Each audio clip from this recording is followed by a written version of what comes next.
This E coming to y'all with another episode of Hit the Sled.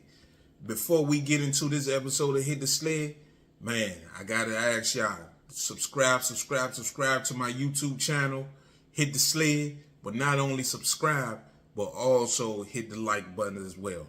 That will help me out a lot to get those lights up, get those people liking, coming to my podcast, coming to my YouTube channel, so that I can get more and more people, man.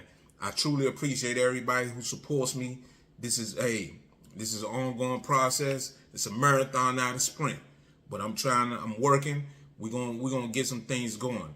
That being said, I'm not only am I on YouTube, but I'm also I got a Twitter page. I also got a Facebook page, and I also am on the gram as well. I'm on Instagram.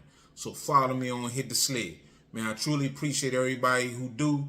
Man, we're going to keep rolling. Got a lot of things coming. But with that being said, this episode right here is previewing the Week 8 of the National Football League. And, of course, we got to start off with my Commanders versus the Eagles. First, I got to start off. The Skins made a hire. They hired a new dude, Eugene Shin, as Senior Vice President of Football Strategy for the Redskins. Shin used to work for the Ravens. He worked for the Dolphins, and also he worked for the Jaguars. He's going to be overseeing the analytics department, and also he's going to be in charge of all analytical stuff when it comes with football, and also he's going to be doing software development on the football side of things. Apparently, Shin is he's a data guy. The new owner, Josh Hurst, he's a data guy. He believes in analytics. This is one of the first changes that we are seeing as far as how football is going to be working with the Redskins moving forward. Commanders moving forward. This is one of the first big changes we're getting ready to see. I'm sure there are changes that are being talked about behind the scenes. We just don't have preview to it yet. But these are some of the things that we're going to be seeing moving forward. They're going to be an analytical team. And if you don't know what analytics is in football, if you notice now when you watch the games, a lot of people been watching football all their lives and a situation comes up. They should kick a field goal. They don't. They go for it. They go for two when they really shouldn't. All those things are analytic driven. Josh Hurst believes in analytics. Football to me has changed. It's changing right in front of our eyes because there are teams now that go for it on fourth down way more than what they should. And it's all analytic driven. Case in point, the Chargers. The Chargers head coach, he believes in analytics. He goes for it when he's supposed to kick field goals. He goes for two when he's supposed to kick the extra point. It's because he believes in what the numbers say. I don't believe in that. There are times when you're supposed to go for two, and there are times when you're not supposed to go for two. There are times when you don't go for fourth down and one, and you're in your 25-yard line, and think that's a smart decision. That is not a smart decision. It is not smart for you to do that. The Chargers did that against the Vikings earlier this year. Now they got away with it. They got away with it because the Vikings, they couldn't score. But the Chargers went for it on 4th and 1 at their 25 with 3 minutes left on the clock.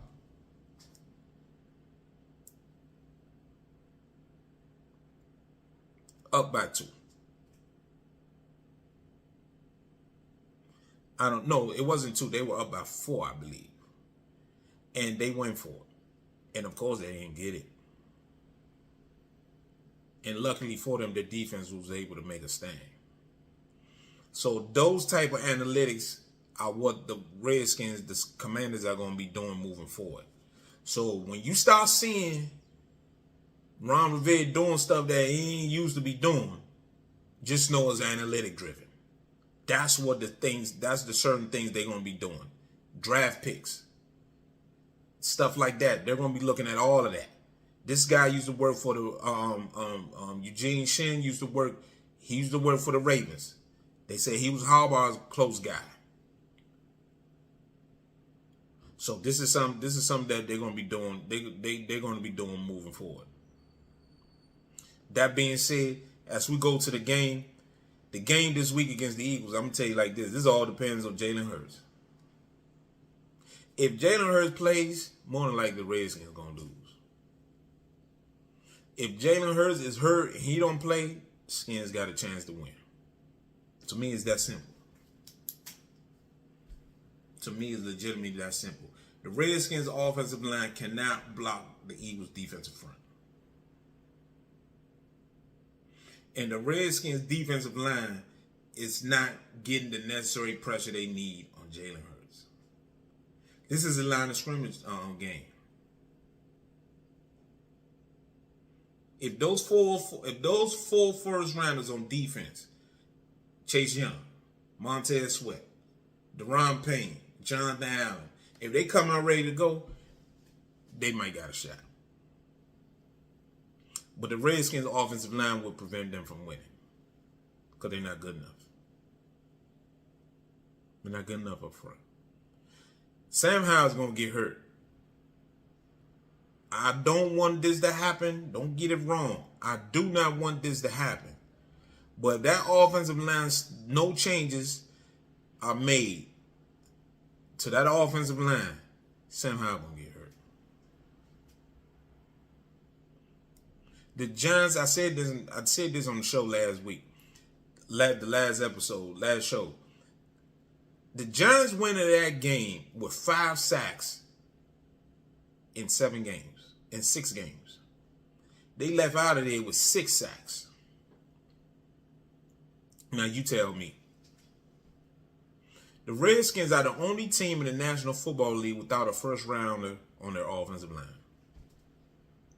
They don't have no talent. And the way Sam Howell was getting up after that game last week against the Giants, them shots starting to get a whole effect. He feeling it.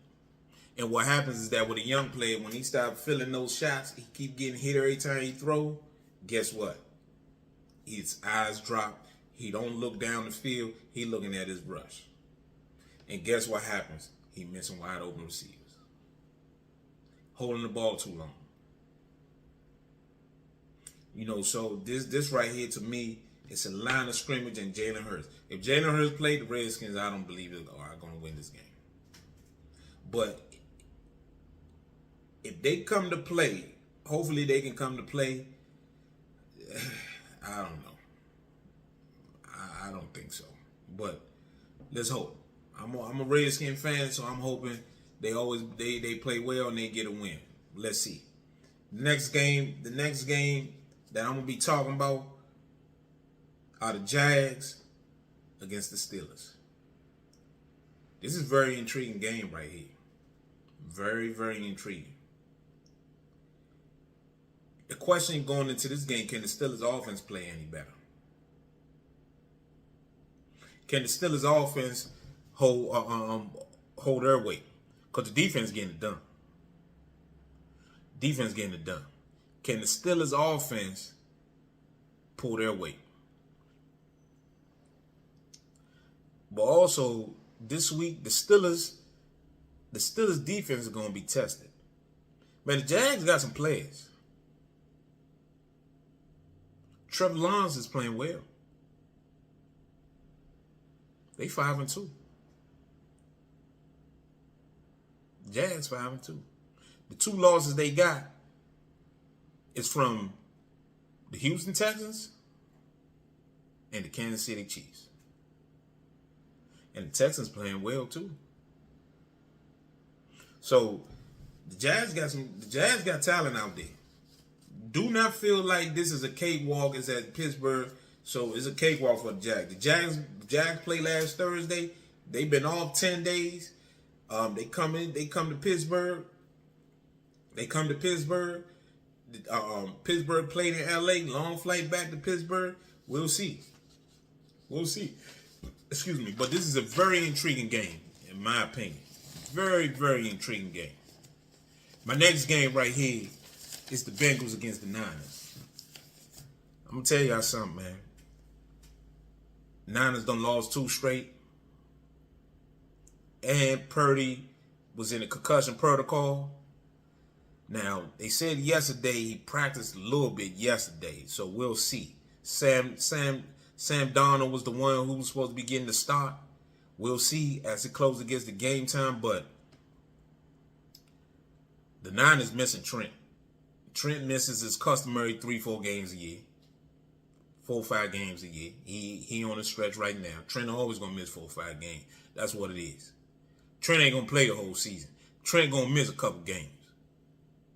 That's what Trent, that's guaranteed. You go ahead and see Trent ain't playing 16, 17 games. He gonna play about 13. 12, 13. Some way, somehow Trent gonna miss about 3-4 games at least. So he on his customary missing games right now, but they don't got Debo. Debo ain't out there. Debo hurt right now. Got a headline fracture in the shoulder. Gonna take time. They were talking about after the bye week, that's when Debo gonna come back. So we got to see about Debo. So you come to this, then the Bengals are coming off a bye. The Bengals 3-3. Bengals coming off a bye. Slowly but surely, Joe Burrow getting it back together. He getting it back together. He getting healthy again. Offense looking halfway decent again. Man, Cincinnati, they're going to be healthy. The Niners banged up. I think this is a very intriguing game. This is a game right here I'm paying attention to. I want to really see this game. This is a very intriguing game. If I'm going to pick this game right here, I'm picking the Bengals. I don't trust Sam Darnold. Trent ain't out there. Debo ain't out there. I gotta trust. I know it's at home. I know the Niners back at home. Joe Burrow ain't scared.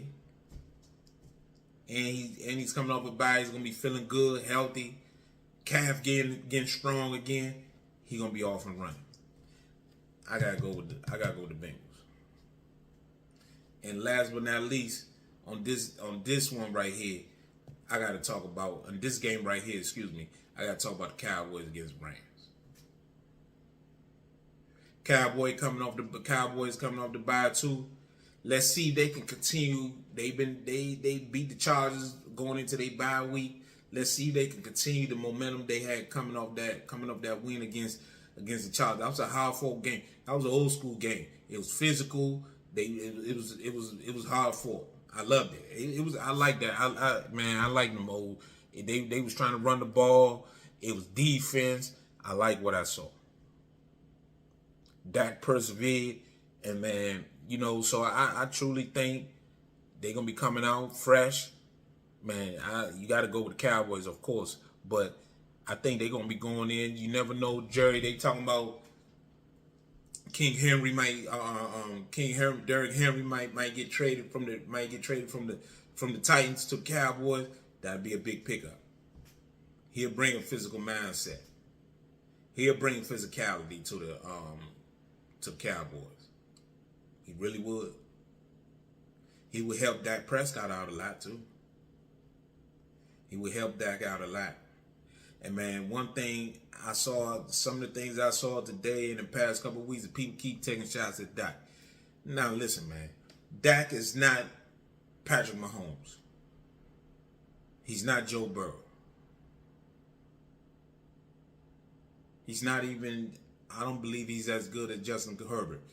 But Dak Prescott is a very good quarterback. I like Dak personally. I like that because Dak overcame a lot in his life. Dak lost his mom. Dak's brother committed suicide. He was battling mental health. I believe, excuse me if I'm wrong, he said he was fighting anxieties or whatever it might be. I'm rooting for Dak personally. I know I'm a Redskin fan. You're not supposed to like the Cowboys. Man, listen here, man.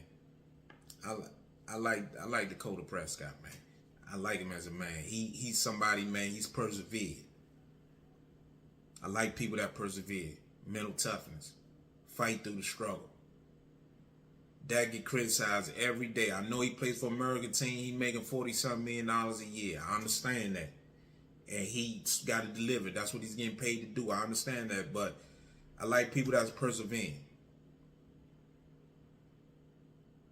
He's a good quarterback, man. Dak is a good quarterback. And from the outside looking in, he looks like he's a good dude, man. So I root for him, man. I root for him. I root for him a lot. So that being said, that's my preview of the National Football League. Hey, follow me. I'm on Instagram, Twitter, Facebook. But not only I'm on those platforms, but also I got a YouTube channel. Hit the Sled. Follow me, subscribe, like my videos. That will help me out a whole lot. I truly appreciate y'all following me. I truly appreciate all the love. And also, leave your comments. Leave your comments. Let me know what y'all think so that I can look at them and get better. I'm all about getting better. Hit the Sled to the next level. I truly appreciate y'all. Hit the Sled.